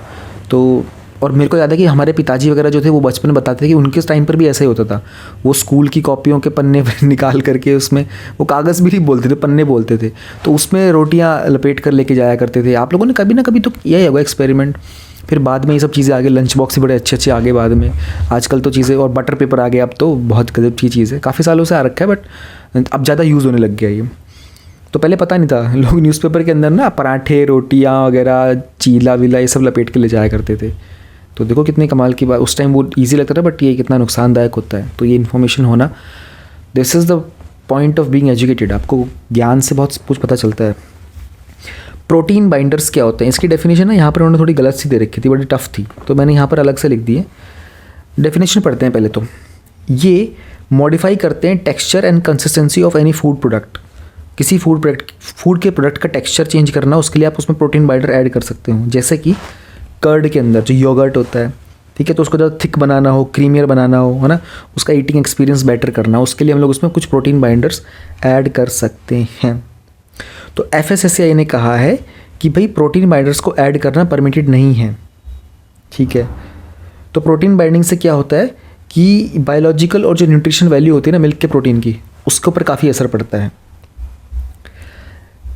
NMICPS नेशनल मिशन है on the interdisciplinary cyber physical system, 2018 में आए थे department of science and tech के अंदर। भारत को हम लोग साइबर फिजिकल सिस्टम में और बेहतर करना चाहते हैं। तो भारत का साइबर फिजिकल सिस्टम मतलब जितने भी कंप्यूटर्स वगैरह होते हैं ना, वो पूरे वर्ल्ड में किस तरीके से इंटरेक्ट कर रहे होते हैं, सेंसर्स, एक्चुएटर्स वगैरह जो होते हैं। तो उसमें आर्टिफिशियल इंटेलिजेंस है, internet of things, machine learning, robotics है ना, हेल्थ केयर वगैरह में, एग्रीकल्चर, एनर्जी इन सेक्टर के अंदर। तो भारत को साइबर फिजिकल सिस्टम के अंदर हम लोगों को लीडिंग प्लेयर बनाना है। तो जो भी अवेलेबल टेक्नोलॉजीज है उसके थ्रू इसमें रिसर्च बेहतर करनी है। इसके लिए एक नेशनल वर्कशॉप की गई थी जिसमें यहाँ पर हम लोगों ने टेक्नोलॉजी इनोवेशन के बारे में बात की थी। ग्रेविटी बैटरी, अब ये ग्रेविटी बैटरी क्या होती है? बेसिकली एक डिवाइस होता है, इसमें ना बहुत सारे ये वेट्स होते हैं। मतलब अगर आप ऐसे देखोगे इसमें बहुत सारे वेट लटके होते हैं। यहाँ पर एक डिवाइस होता है यूँ करके, और डिफरेंट टाइप के वजन लटकाए होते हैं, ऐसे ब्लॉक्स, जैसे मतलब ईंट होती है ना, ईंट और बड़े बड़े पत्थर होते हैं, तो ऐसे ब्लॉक्स बना दिए जाते हैं और ऊपर ये पूरा एक सिस्टम क्रिएट किया होता है। ठीक है, तो अरे ये पूरा का पूरा गायब हो गया। चलो मैं आपको बता दूँ, मान लो ये ब्लॉक्स होते हैं ऐसे, ठीक है, पत्थरों के, और ये ना ऐसे एक डिवाइस से कनेक्टेड होते हैं अलग अलग, और फिर ये क्रेन की तरह ऊपर से कनेक्टेड होते हैं। इसमें क्या होता है कि इनकी ना अप एंड डाउन मूवमेंट होती है, down movement, up movement, down movement, up movement. तो इसमें हल्की सी एनर्जी लगती है यहाँ पर इसको अप डाउन करने में। इस वजन को इधर नीचे कर दिया, फिर ये ऊपर उठ गया, ये ऊपर कर दिया, नीचे कर दिया। झूले की तरह होता है ना, अप एंड डाउन। एक वो होता है ना सीसॉ होता है, एक झूला होता है, ऐसे ज़मीन पर लगा होता है, एक बच्चा यहाँ बैठ जाता है, एक बच्चा यहाँ बैठ जाता है, तो कभी ये वाली साइड ऊपर जा रही होती है, कभी ये वाली साइड ऊपर जा रही होती है। तो ग्रेविटी बैटरी ऐसे ऐसे काम करती है। तो जब लिफ्ट करता है तो वो चार्ज करता है, लोअर करता है तो वो डिस्चार्ज करता है, मतलब डिस्चार्ज करना है हैवी वेट को तरफ। ये मूवमेंट जो होती है ना अप एंड डाउन से चार्ज हो जाता है ये, तो ये भी कमाल की चीज़ होती है। निएंडरथल्स, आप लोगों ने नाम सुना होगा, ये भी ह्यूमन्स हुआ करते थे। ठीक है, इनको हम लोग बोलते थे होमो निएंडरथल्स। यूरोपियन रीजन में पाए जाते थे, सेंट्रल एशिया के अंदर। तो ये चीज़ बहुत डिफ़िकल्ट है कि यूपीएससी पूछेगा, क्योंकि ये जो टॉपिक होता है ये थोड़ा ऑप्शनल साइड में जाता है, डिटेल में, है ना, एंथ्रोपोलॉजी वगैरह में पढ़ते हैं ये टॉपिक। बट रिसर्चर्स को रिसेंटली कुछ डीएनए रेमिनेंट्स मिले थे एंशिएंट निएंडरथल्स के। तो निएंडरथल्स के बारे में पता होना चाहिए। ये एक टाइप ऑफ ह्यूमन कैटेगरी ही है, उसके कुछ किसी की मतलब वो स्केल्टन्स वगैरह मिलते हैं ना पुराने, उस तरीके से लोकेशन बेसिस पे इनके नाम बताए जाते हैं। तो इनके लॉन्ग और लो स्कल था, है ना, और शॉर्ट एंड स्टॉकी बॉडीज़ थी। ये टूल मेकर्स हुआ करते थे, एक मॉस्ट्रिन कल्चर था उसका इस्तेमाल करते थे, all this things. Green ammonia, okay, ठीक है, तमिलनाडु में इंपोर्ट किया गया यूरोप से। ग्रीन अमोनिया जो होता है ना, बेसिकली क्या, अमोनिया तो अब आपको पता ही होगा, ये पंजेंट गैस होती है जिससे फर्टिलाइज़र बनाया जाता है। जब हम बात करते हैं ग्रीन अमोनिया की, यानी कि ये वो वाला अमोनिया था जिसको बनाने के लिए हम लोगों ने जिस एनर्जी का इस्तेमाल किया था वो रिन्यूएबल एनर्जी थी, तो हमने इसको बोला कि ये ग्रीन अमोनिया होगा। ऐसे ब्लू अमोनिया भी होता है जिसके लिए बेसिकली हम लोग कार्बन डाइऑक्साइड कैप्चर करते हैं और कैप्चर करके बनाते हैं, तो उससे फ़ायदा क्या हो गया, एनवायरनमेंट पे इम्पैक्ट पड़ गया। ऐसे ही ग्रे ब्राउन अमोनिया होता है जिसको हम लोग फॉसिल फ्यूल से बनाते हैं। तो मिनिस्ट्री ऑफ पावर ने ग्रीन अमोनिया की पॉलिसी निकाली 2022 में। हम लोगों ने टॉपिक कवर किया था पूरा ये पॉलिसी वाला इन डिटेल। तो हेबर बोश प्रोसेस होता है। अब ना UPSC can come and ask in prelims, ये हेबर बोश प्रोसेस जो होता है इनमें से किसको बनाने के लिए होता है, हाइड्रोजन को, अमोनिया को, किसी और आइटम का नाम दे देगा वो। तो ये डेफिनेशंस इनके कलर के हिसाब से, और ये जो प्रोसेस है, this will be very important for your prelims. यहाँ पर हमारा न्यूज़ इन शॉर्ट ख़त्म होता है साइंस एंड टेक का। कल्चर सेक्शन की बात कर लेते हैं हम लोग अब।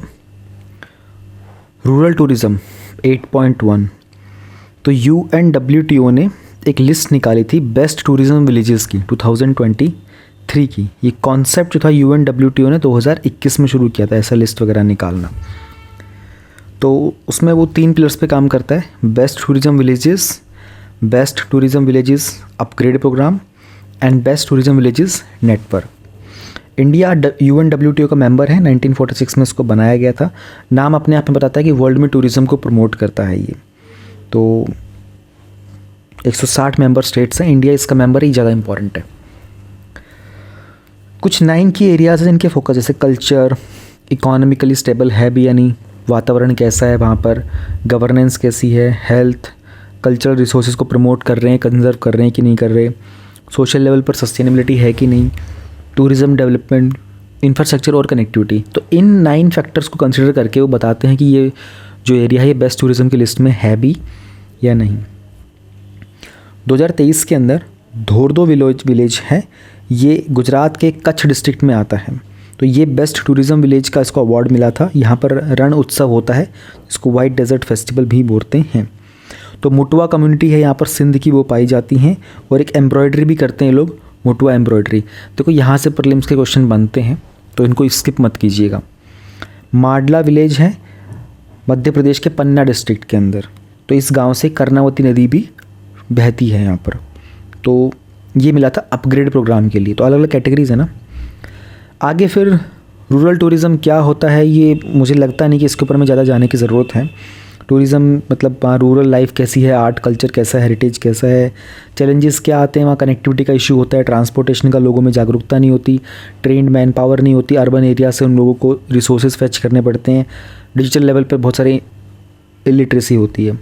इनिशिएटिव्स में ये बड़ा इंपॉर्टेंट है, national strategy of and road map for development of rural tourism in India, national strategy for promotion of rural home stage, national tourism awards, देखो अपना देश स्कीम्स और यूनिटी मॉल, ये अलग अलग स्टेप्स लिए गए थे।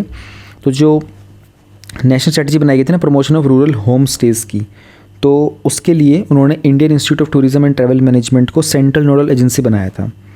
तो तमिलनाडु के कोलुकुमलई में, जहाँ पर टी प्लांटेशन हाईएस्ट लेवल पर होती है, केरला का देवालोकाम, ये योगा सेंटर के लिए, तेलंगाना का पोचमपल्ली विलेज, और महाराष्ट्र में मछली करके।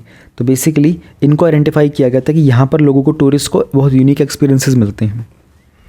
नेशनल टूरिज्म अवार्ड्स में कोंगथांग विलेज है, ये मेघालय में है, इसको बेस्ट टूरिज्म विलेज का अवार्ड भी मिला था 2023 का। तो ये जो कोंगथांग विलेज है ना, यहाँ पर ना एक चीज़ होती है, उसको बोलते हैं विस्लिंग विलेज भी। तो बेसिकली ये बड़ा एक यूनिक सा ट्रेडिशन होता है कोंगथांग विलेज का। तो यहाँ पर कोई जो न्यू बॉर्न होता है ना, तो उनको एक साउंड असाइन की जाती है उस व्यक्ति को। तो ये जो लोग हैं यहाँ पर बेसिकली खासी ट्राइब भी होती है, तो खासी लैंग्वेज बोली जाती है यहाँ पर। It's important to know for the prelims point of view. Kongthong village in Meghalaya. क्या कर सकते हैं, डिजिटल लिटरेसी बढ़ा सकते हैं, इंफ्रास्ट्रक्चर पे काम कर सकते हैं, गवर्नमेंट सपोर्ट दे सकते हैं। देखो ये चीज़ें मैं थोड़ा लाइटली पढ़ा रहा हूँ ऊपर से, क्योंकि जब पूरी मैगजीन कंप्लीट करते हुए आते हो ना आप, तो ये जनरल पॉइंट्स आपको समझ में आ जाते हैं। और रूरल टूरिज्म एक ऐसा टॉपिक है, अगर आप किसी ने, आपको ये याद करने पड़ेंगे इनिशिएटिव्स, एग्जाम्पल्स, बाकी वे अहेड गाँव के अंदर गवर्नमेंट सपोर्ट देना है, कोलैबोरेशन करना है, मार्केटिंग करना है, इंफ्रास्ट्रक्चर करना है, इश्यूज़ क्या आते हैं, ये सब आपको पता है ऑलरेडी।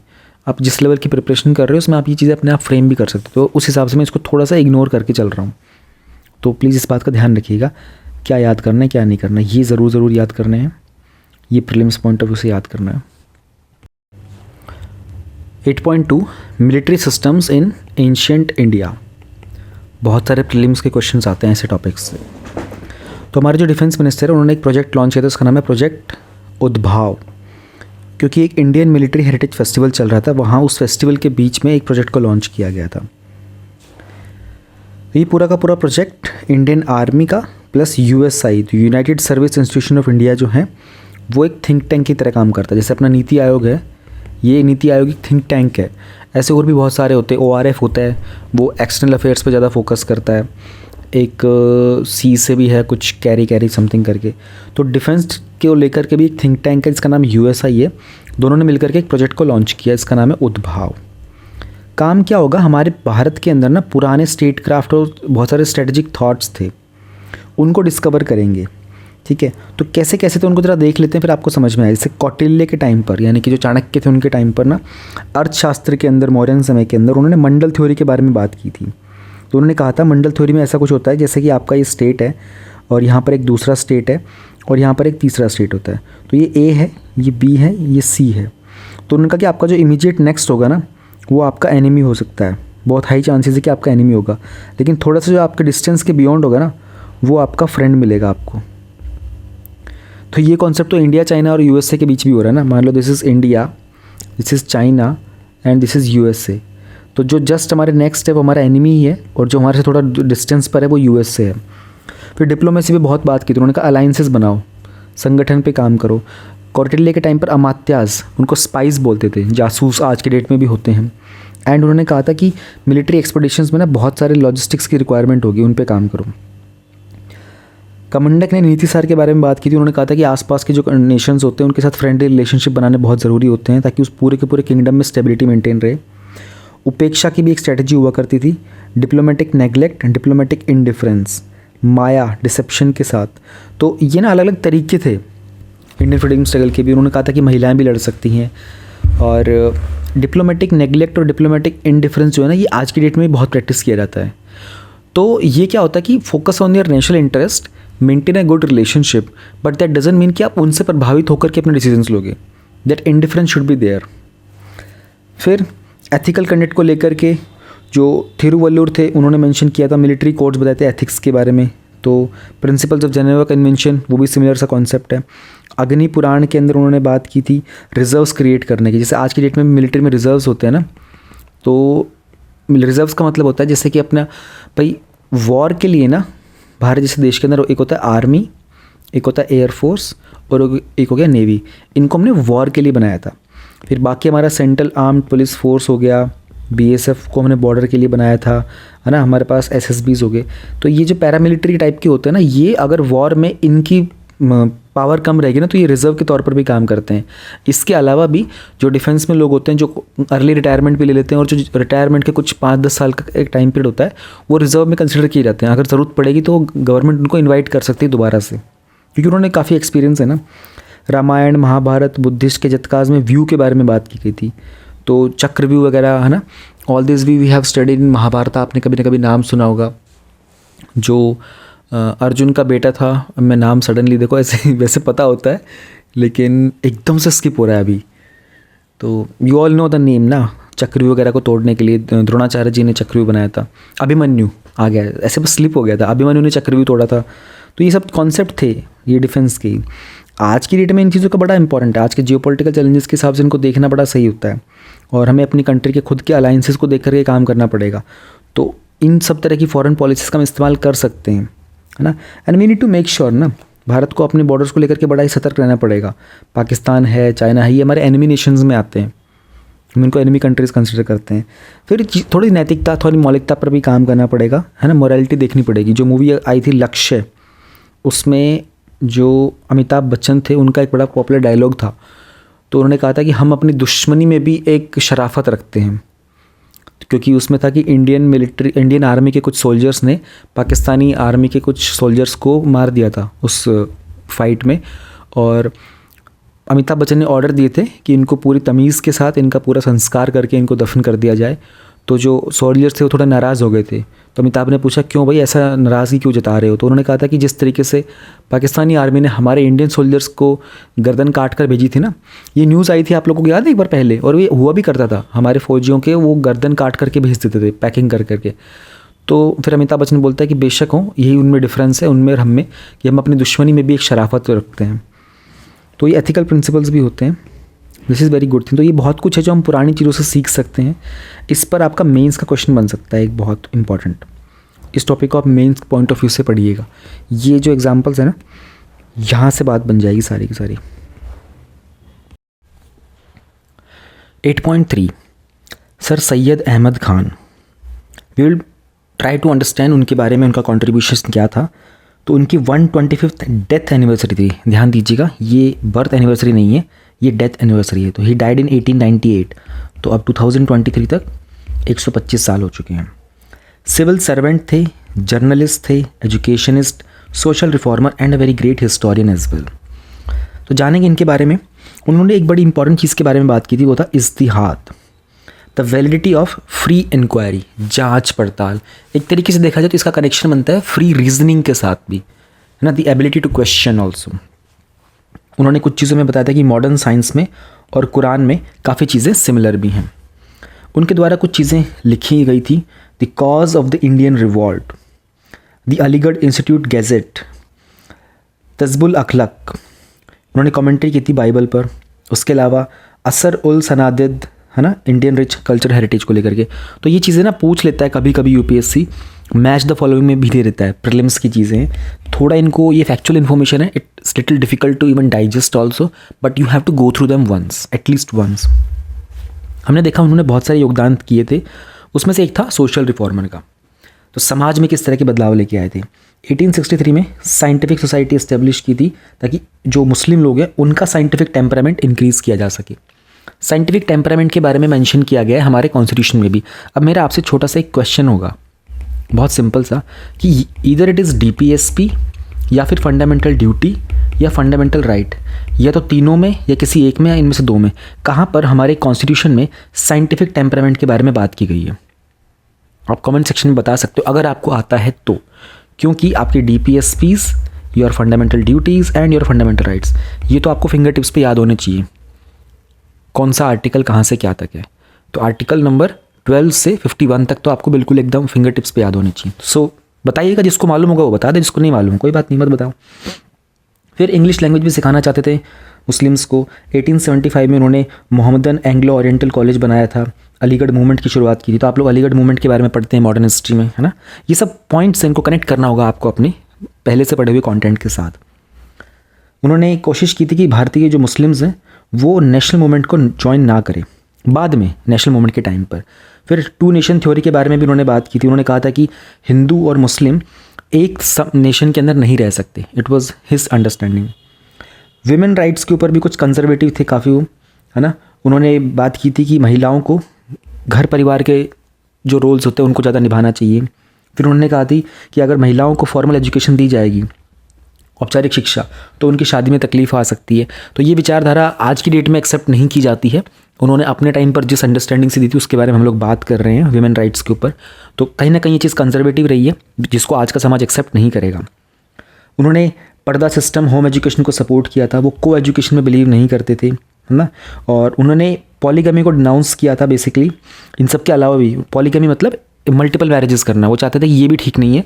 इन्फेंटिसाइड, चाइल्ड मैरिज, इन सबको उन्होंने मना भी किया था। तो there are certain like mix thoughts he had about females. And कहीं ना कहीं उन्होंने इंग्लैंड में जाकर के अपनी चीज़ों को, आउटलुक को बदलने की कोशिश की थी। It all happen like that. तो this was about Sir Syed Ahmad Khan. Exam में, प्रीलिम्स में शायद कुछ इनके राइटिंग्स वगैरह के कॉन्ट्रीब्यूशन पर यूपीएससी पूछ सकता है। अब देखो ये जो चीज़ें हैं ना, कंजर्वेटिव थॉट था इनका, ये प्रीलिम्स में पूछेगा नहीं का यूपीएससी आपसे, क्योंकि इस चीज़ के ऊपर ना फिर लोग बाद में बहुत सारी वो बनाएंगे, कंट्रोवर्सीज क्रिएट करेंगे कि अरे एक व्यक्ति इस तरह के विचारधारा रखता था, उसके बारे में क्यों यूपीएससी इतना इंटरेस्टेड है जानने में। बट इनमें से कोई चीज़ हो सकती है ना, जैसे कि साइंटिफिक सोसाइटी को लेकर के, कुछ अलीगढ़ मूवमेंट को लेकर के, 2 नेशन थ्योरी को लेकर के, कहीं ना कहीं यूपीएससी कहीं ना कहीं घुमा फिरा करके पूछने की कोशिश करेगा आपसे, कुछ पॉइंट्स जुड़वाएगा आपसे। सो उस तरीके से आप ध्यान में रखिएगा। Now we will talk about Rani Durgavati. ठीक है, रिसेंटली इनकी 500th बर्थ एनिवर्सरी मनाई गई थी, और वीरांगना रानी दुर्गावती जी के बारे में। तो विमेन एम्पावरमेंट के टॉपिक्स में इस तरह के एग्जाम्पल देना बहुत ज़्यादा हेल्पफुल होता है।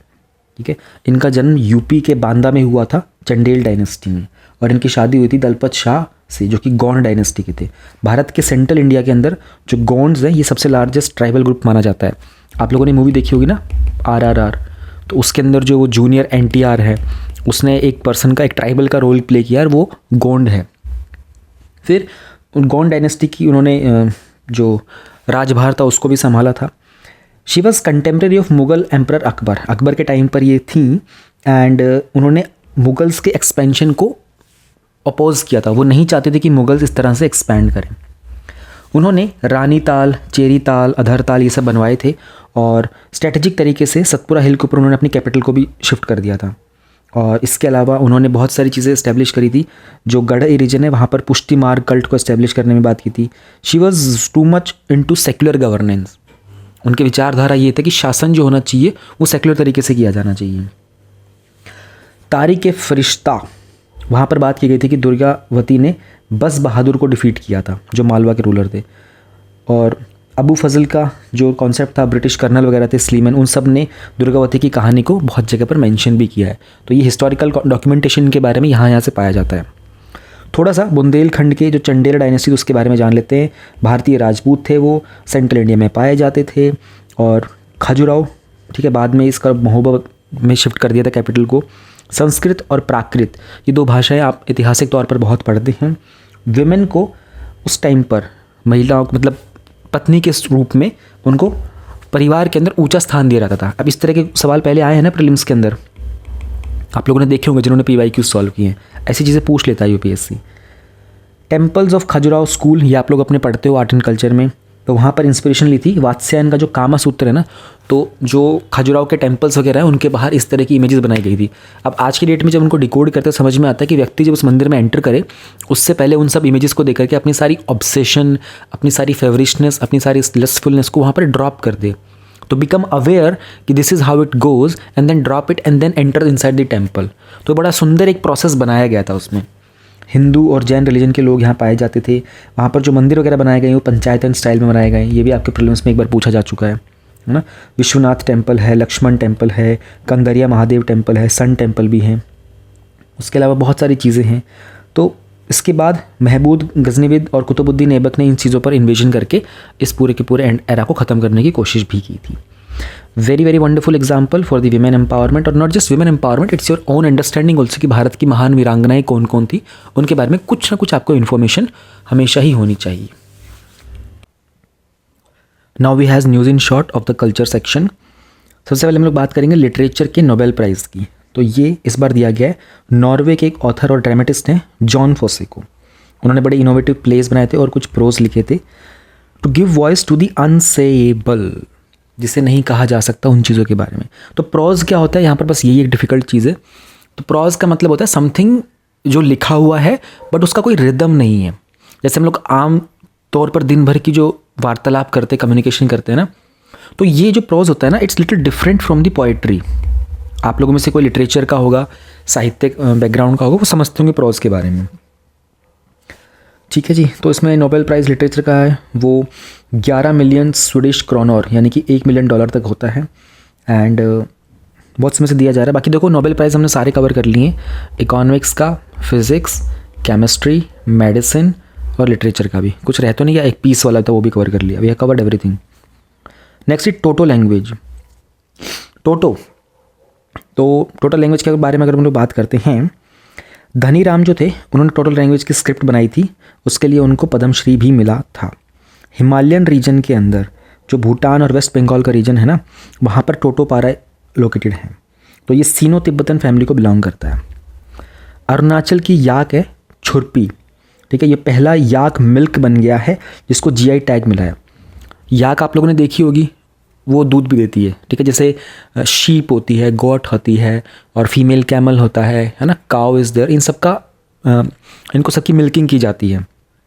जीआई टैग जो था भारत के अंदर सबसे पहली बार जो दिया गया था वो दिया गया था दार्जिलिंग टी को, सबसे पहला 2002 में। इसके लिए हमारे पास एक प्रॉपर एक्ट भी है। कोई भी जीआई टैग मिलता है वो 10 साल के लिए मिलता है। 10 साल के बाद इसको रिन्यू कराना आता है। तो जीआई टैग का मतलब यहाँ पर क्या हो गया, बेसिकली उस पर्टिकुलर जोग्राफिकल लोकेशन की एक रेलेवेंस है अब, और उसका सिग्निफिकेंस है। ठीक है, उसकी महत्वता बन गई, उसको रिकॉग्नाइज कर लिया गया, उसको एक्नॉलेज कर लिया गया है। माँ दंतेश्वरी का मंदिर है छत्तीसगढ़ में। तो 6 आर्म्ड महिषासुर मर्दिनी को ब्लैक स्टोन पर कार्व किया गया है। तो भारत में टोटल 51 शक्तिपीठ हैं, उनमें से एक शक्तिपीठ है महिषासुर मर्दिनी का दंतेश्वरी मंदिर। ये तो संखनी और दंकिनी ये 2 नदियां हैं, वहाँ पर है ये। चिंडक नागवंशी के द्वारा ये बनाया गया था। ये नाम जो है ना ये आ जाते हैं भाई प्रीलिम्स में ना, तो इनको इग्नोर मत कीजिएगा बस एक बार, और याद करना बहुत मुश्किल हो जाएगा, तो बस एक बार गो थ्रू ज़रूर कीजिए। मेवाड़ स्कूल ऑफ पेंटिंग, अल्लाह बख्श महाराजा जयसिंह के कोर्ट पेंटर ने इलस्ट्रेट किया था महाभारत को विद 4000 मेवाड़ी मिनीचर पेंटिंग्स। ठीक है, तो बहुत सारी राजस्थान की मिनीचर पेंटिंग्स होती हैं। मिनीचर मतलब छोटा बनाते हैं उसमें। जयपुर, मालवा, बूंदी, कोटा, बीकानेर, किशनगढ़, जोधपुर, अलग अलग तरह की पेंटिंग्स होती हैं। तो ये सब के सब राजस्थानी स्टाइल हैं। ठीक है, और ये जो हम बात कर रहे हैं अल्लाह बख्श वाला, ये मेवाड़ राजस्थान की पेंटिंग है। तो रागमल पेंटिंग्स हैं चावंड की। ठीक है, नटद्वार स्कूल भी है, ये भी मेवाड़ स्कूल ऑफ पेंटिंग का ही है। ये मुगल पेंटिंग से थोड़ी सी डिफरेंट होती हैं, राजस्थान की ऑब्वियसली बातें डिफरेंट रहेंगी। 53rd दादा Sahib Phalke life time achievement award Waheeda Rehman को मिला है। आप सब लोग जानते हैं उनको, इनके बारे में कोई इंट्रोडक्शन देने की ज़रूरत नहीं है। दादा साहिब फाल्के ने पहली भारत की जो फुल लेंथ पिक्चर बनाई थी राजा हरिश्चंद्र 1913 में, वो बनाई थी इसलिए। तो उसमें स्वर्ण कमल होता है, गोल्डन लोटस, एक शॉल मिलता है और 10 लाख का कैश प्राइज मिलता है। इंडियन सिनेमा का हाईएस्ट अवार्ड मिलता है दादा साहब फाल्के अवार्ड। यहाँ पर हमारा न्यूज़ इन शॉर्ट होता है ख़त्म।